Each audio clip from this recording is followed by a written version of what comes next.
Good afternoon, everybody.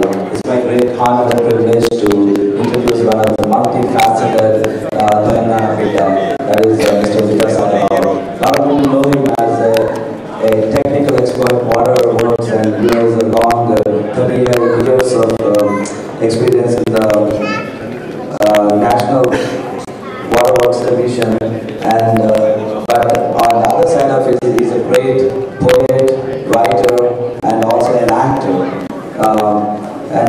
Just to read through his professional bio, he got his Bachelor of Engineering in 1960 from Australia, then did his Master of Engineering from Roorkee, and he also had a Bachelor of Law from Delhi University. And he worked in as Commissioner in Ministry of Water Resources and Chief Engineer at National Water Development Agency and Director at Central Water Commission. And after retirement, he's been working as a resource person for National Commission for Integrated Water Resource Development Plan, Government of India. And in this role, he is responsible for preparation of working group reports on legal, institutional, and financial aspects. And he's also a consultant to a number of government and non-government agencies. And presently, since his retirement, he's been dedicated his time and effort for the cause of Telangana. And in the process, he has published about 150 articles in water-related issues in many newspapers, journals, and magazines. And welcome with us all around.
కొన్ని నాకు తెలిసే విషయాలు మీకు చెప్పడానికి సాహసిస్తాను.